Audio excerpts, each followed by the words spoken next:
You take a split stance where you have not a tightrope position, but you have left foot on left, right foot on right, and then you keep that back foot on the ball of the big toe, heel heavy on the front leg, and you would just go up and down in 2 repetitions.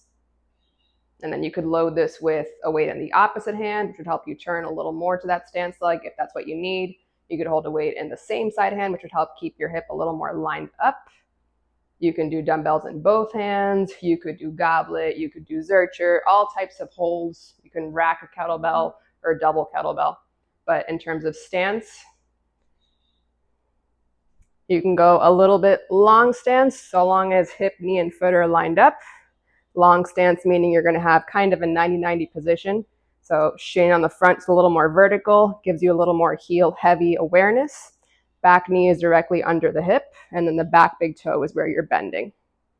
And you would just smoothly go up and down, making sure that the depth that you hit is whatever your hip can flex to. So at no point should you be coming down here or coming excessively forward. Make sure you're moving through your hip flexion range as you go up and down. That would be a longer stance. Medium stance is slightly closer together. You're still going to start with your weight heavy on this front heel so that when you go down, the knee goes a bit forward. And then a shorter stance would be even closer than this, where you have that back knee and front heel almost like at the same level of each other when you're coming down. And that's going to put a lot of weight on this front foot. So it's almost like a single leg squat with a little bit of support from the back foot when you're in this short kind of stance. And you're just making sure that you're keeping hip, knee, and foot in line. So if you struggle to do that, if your hip is outside your foot or your knee in some way, shape, or form, you can do kind of a fencer position, which helps out. So you would go kind of like take an L step with one foot. That makes it a little easier to keep your weight behind the heel when you start. You keep them like that. You come down a little bit just to get into the hip, making sure it's not going outside the knee. So if you did that, you start again. Hip is in line with the knee is in line with the second toe, and your knee is behind the heel. So it makes it a little bit heavier.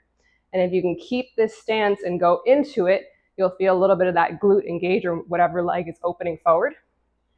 And then you would pivot that back foot, but making sure that you're not losing this. So you don't want to pivot the foot and then all of a sudden you're out here again.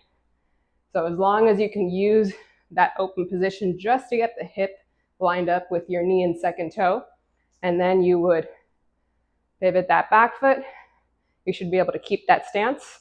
Make it very heel heavy to start. You'll feel some glute kicking in, and then you have joint lined up with joint, and then you would move through your reps like so.